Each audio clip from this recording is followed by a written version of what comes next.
র এর প্রধানকে বাংলাদেশে এনে প্রমাণ করেছে যে তারেক রহমান আড়ালে জুলাই গণ অভ্যুত্থানের বিপরীত অবস্থান নিয়েছেন। যতক্ষণ পর্যন্ত না হাসিনা কামাল সহ আওয়ামী লীগের প্রত্যেকটি নেতা কর্মীর বিচার নিশ্চিত না হবে ততক্ষণ পর্যন্ত ছাত্র জনতা রাজপথ থেকে সরে যাবে না।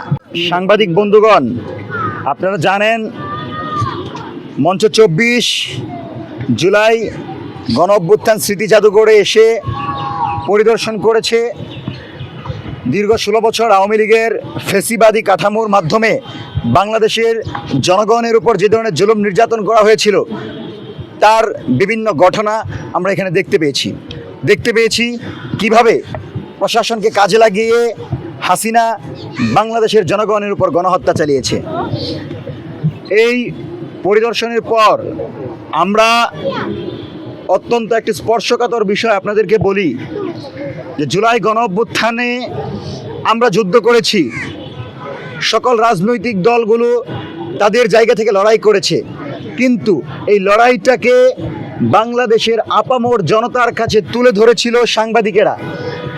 কিন্তু আজকে আমরা এখানে এসে দেখতে পেলাম এখন পর্যন্ত উল্লেখযোগ্য সাংবাদিকদের অবদান এখানে উল্লেখ করা হয় নাই। বলা চলে সাংবাদিকদের অবদানকে যে কোনোভাবে ধামাচাপা দেওয়া হয়েছে।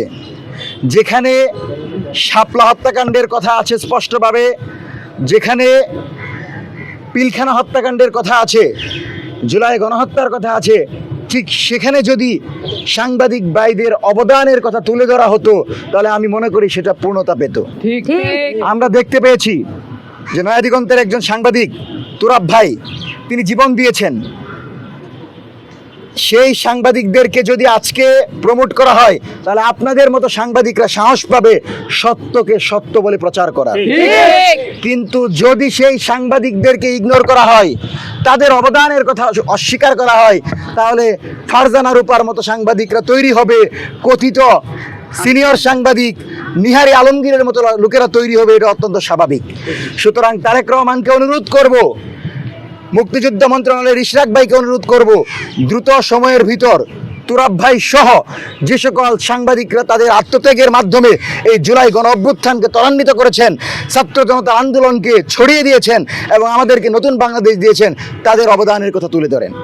দ্বিতীয়ত, এখান থেকে ফেলানির সেই চিত্রটা সরিয়ে ফেলা হয়েছে।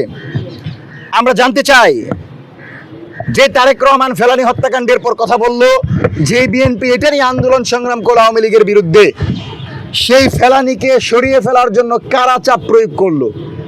এখানে কি সরাসরি বলেছে যে ফেলানির লাশটা সরিয়ে ফেলেন? আমরা সেটা জানতে চাই। আজকে আমরা এখানে দেখতে পেলাম পিলখানা হত্যাকাণ্ডের শিকার পরিবারগুলো তাদের অফিসারদের ইউনিফর্ম দেখছে, তারা কান্না করছে, তারা বিচার পায় নাই।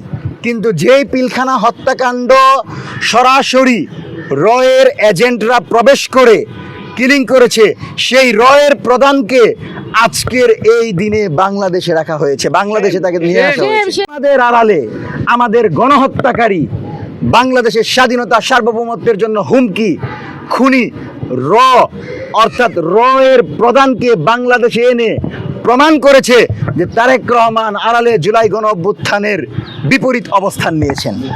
কিন্তু আমরা বুঝি না যে তারেক রহমান জুলাই গণ অভ্যুত্থানের মাধ্যমে প্রধানমন্ত্রী হয়েছেন, যিনি গণ অভ্যুত্থানের প্রতিটি শক্তিকে ধারণ করেন, আজকে তিনি থাকা অবস্থায় কিভাবে রয়ের প্রধান বাংলাদেশে আসেন? রয়ের প্রধান যদি বাংলাদেশে আসতে হয় তাকে উসমান হাদির খুনিকে আমাদের মাঝে ফিরিয়ে দিতে হবে, ঠিক, তাকে শেখ হাসিনাকে ফিরিয়ে দিতে হবে, ঠিক, তাকে বাংলাদেশে দীর্ঘ 16 বছর যে ফ্যাসিজম কায়েম হয়েছিল সেটার পেছনে কিভাবে কাজ করেছে সেই কথা স্বীকার করে তারপর তাকে এখানে আসতে হবে। সুতরাং আমরা আশঙ্কা করছি আবারও দেশ বিরোধী ষড়যন্ত্র হচ্ছে এবং এই ষড়যন্ত্রের মাধ্যমে জুলাইয়ের সকল শক্তির ভিতর ভাঙন তৈরি করে আওয়ামী লীগ সুযোগ নিবে। আমরা সেটা কোনোভাবেই হতে দিব না।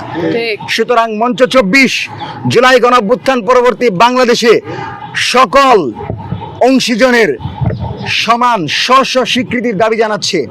পাশাপাশি এই গণ অভ্যুত্থানের পূর্বে এই গণ অভ্যুত্থান তৈরি হওয়ার পেছনে যে সকল আন্দোলন ছিল, লগি বৈঠা দিয়ে আওয়ামী লীগের নির্যাতন, মোদি বিরোধী আন্দোলন, শাপলা, পিলখানা, এই প্রত্যেকটি আন্দোলনের ঘটনাকে স্ব জায়গায় রেখে উপস্থাপন করার দাবি জানাচ্ছি।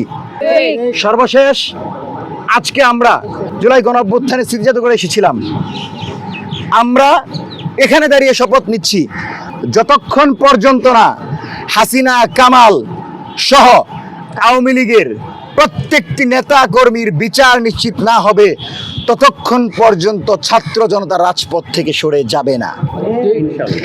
পাশাপাশি তারেক রহমানকে অনুরোধ করব, আপনি যে কোনো মূল্যে তাদেরকে চিহ্নিত করেন যারা আওয়ামী লীগের এজেন্ডা বাস্তবায়নকারী কথিত সিনিয়র সাংবাদিক নিহারি আলমগীরকে সালাউদ্দিন আহমেদের সাথে বসিয়েছে। আপনি তাদেরকে চিহ্নিত করেন। এজন্যই বলছি, যখন নিহারি আলমগীরের মতো লোকেরা সালাউদ্দিন আহমেদের সাথে বসবে, তখন আপনার মতো দেশপ্রেমিক সাংবাদিকদের সাংবাদিকতা করা মজা থাকবে না। তখন আপনাদের দেশের কথা বলতে ভালো লাগবে না। তখন আপনাদেরকে গণহত্যাকারী হইতে হবে, আপনাদেরকে হলুদ সাংবাদিক হইতে হবে, আপনাদেরকে ফারজানা রূপা হইতে হবে। সুতরাং যেই সাংবাদিকরা তারেক রহমানকে খাম্বা বলেছে, যেই সাংবাদিকরা দেশনেত্রী বেগম খালেদা জিয়াকে চুর বলেছে, আজকে সেই সাংবাদিকরা বিএনপির সাথে বসে বসে পীড়িত করে, এটা জুলাই গণ অভ্যুত্থানের অংশীজনদের সহ্য হয় না, এটা আমরা সহ্য করতে পারি না। দেশের নাম্বার 1 ট্রেডিং অ্যাপ নিফটি ফার্স্টে পাচ্ছেন ট্রেডিং এর সব সুবিধা, dual exchange access, company analysis, portfolio তৈরি করা সহ আরও অনেক ইউনিক ফিচারের সাথে ট্রেড করতে ডাউনলোড করুন এক্ষুনি।